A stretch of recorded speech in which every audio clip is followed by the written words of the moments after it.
Hello everybody, welcome back to another episode of Life Stories. My name is Trent and I hope you guys are all doing awesome as always. Today we got some stories coming at you from Reddit/entitledparents. So without further ado, let's get this started. Our first story of the day is titled, EM on Vacation. Hello people, was a long-time lurker before, but since reading some stories in this section, it reminded me of a story of my own. It's a long story, but hopefully you can get to the end.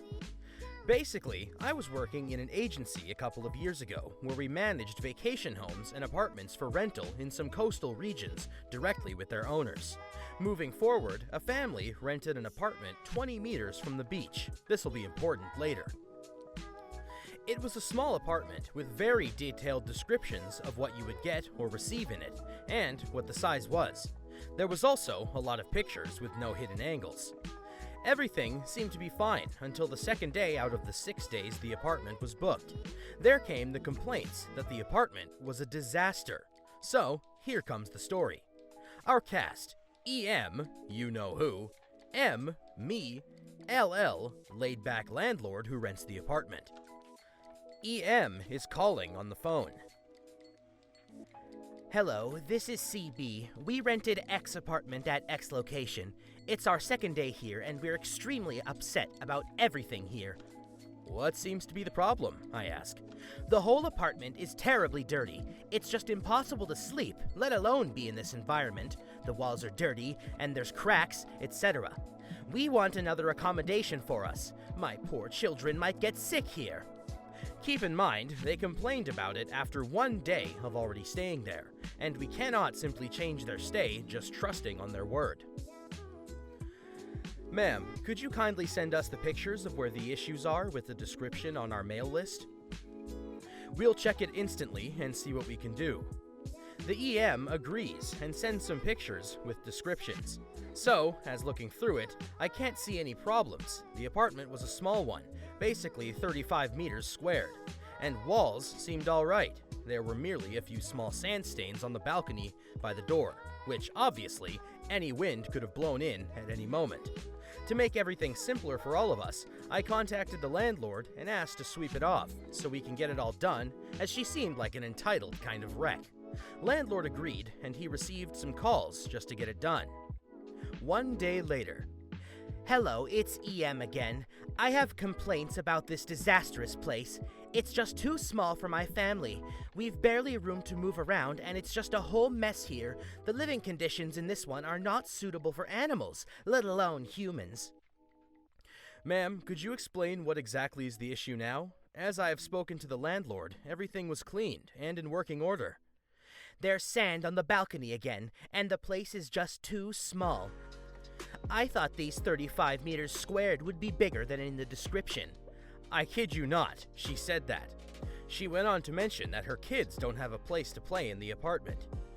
The apartment was as described. We can't make changes in the meantime, as you agreed to rent everything as it was, and everything was provided as promised. I want to at least get the first night free for the mess there was. Me, already getting pissed. All right, ma'am, I'll check with the landlord and call you back. I took a 5-minute break as the call was longer. This is a shorthand version, and I was mildly pissed. After I started to call the landlord explaining the situation. The landlord said, "Yeah, I kept getting some calls about everything. What's wrong with this woman?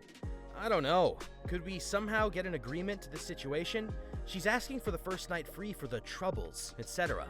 What can we do? I'm not really interested in arguing with her. I'll get the first night pass and let's get it done with.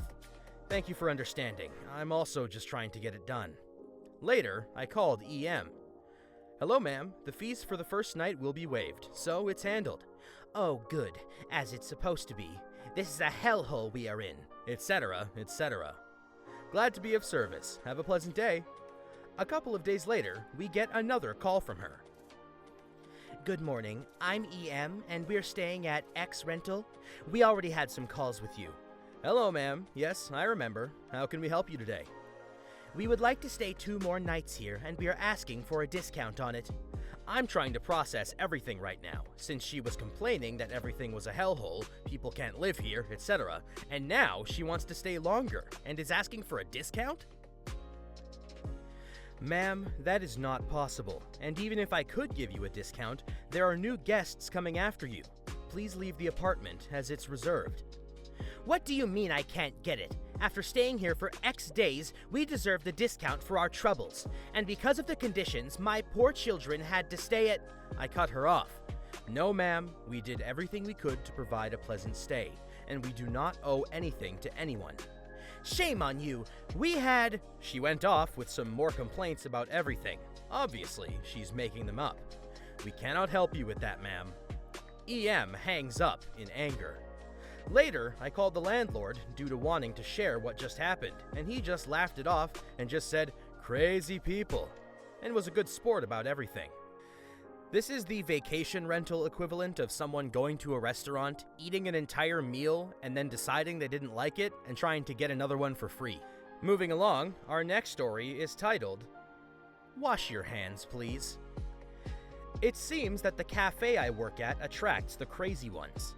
For backstory, I work at a cafe that's doing takeout only and having employees wear masks in compliance with city and provincial orders right now. And for the most part, we're doing pretty well. We've even got to the point of where we hired one new employee to deal with the upcoming summer, in case that we think is coming. The person we hired, though, was a huge mistake. We live in an area where it's just where the wealthier and normal areas of the city meet, so we see a lot of both kinds of people in here. It just so turns out that this 16-year-old new employee fell within the wealthier side. Our cast, as usual, is Entitled Kid, EK, Entitled Mom, EM, me, and Man is Manager. We start off our story on EK's first day in after his telephone interview. I'm in the front, getting ready to work and ready to train him, when EK comes out into the front espresso bar rather quick, and wearing his mask improperly, with his nose not covered and his upper lip basically hanging out. I say to him, "First, you need to fix your mask, and the second, did you wash your hands?" EK, checking his phone, "I washed my hands at home." Okay, the rules here, even if there wasn't a pandemic, are that you wash your hands before starting work. And put your phone away. No phones while you're up front. EK, again, looking up from his phone. Huh? Go wash your hands and fix your mask. EK, giving me the devil eye. No, I washed my hands at home. What, do you think I'm infected? Me, now pointing to the health authority sign. Just wash your hands, please.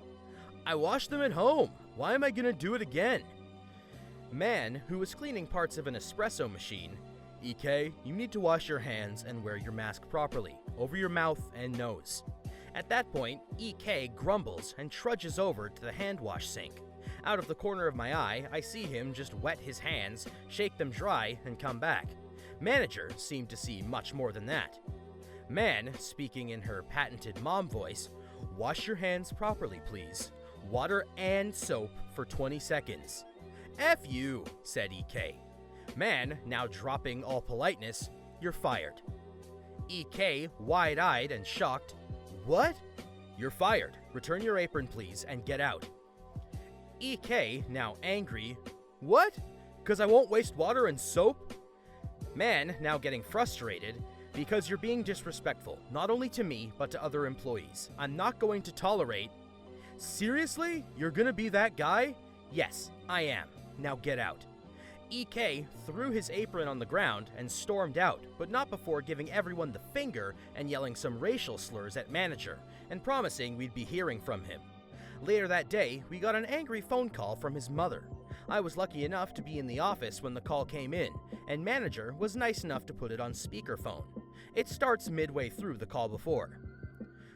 "So you better have a good reason for firing EK without giving him a good reason." "I did. Did he tell you?" "Yes, he did, but I don't accept it." "Uh-huh." EM was silent for a few seconds before speaking. "Well?" "What did he tell you?" "That you fired him for not washing his hands. He was also highly disrespectful towards me and the barista trying to train him. And he called me a racial slur on the way out in front of a group of customers." "So what?" "I'm not about to tolerate that kind of thing in my cafe. If someone else hires him, fine by me, but I'm going to be warning the other business owners in the area about him." "That's libel." Then sue me, but I'm pretty sure no one will want him if he acts like that with them. EM, getting it higher pitched in tone. You're gonna regret that. Uh-huh. My son is in culinary sciences school. Uh-huh. He's already a culinary prodigy. And a racist. He's gonna get hired at another cafe. Not after they hear, and that cafe is gonna drive you out of business. Okay. EM goes silent for a few seconds. Why aren't you scared? I know how hard things are with the Chinese flu right now. I bet you're gonna go bankrupt in the next few days. This conversation is over. What? My decision is final. Your son is fired. No! I'll be alerting all businesses about your son. No, you will not, you racial slur. At that point, manager reached over and just hung up without saying anything else. We disconnected the phone for the rest of the day, and while we haven't heard anything directly from EM or EK, other businesses have been alerted, and we've already heard that EK has tried to apply at other places. And none of them have hired him on manager's advice. Well, I gotta say, good thing you got rid of him. Sounds like the attitude of somebody who never had to work for anything in his life. Anyway, with that story out of the way, we're out of time for today's episode, ladies and gentlemen. So, I want to thank you all so much for tuning in to today's episode of Life Stories. As per usual, don't forget to like, comment, and subscribe for more Reddit content coming your way, because it really helps the channel out a lot. My name is Trent, and I hope to see you guys soon.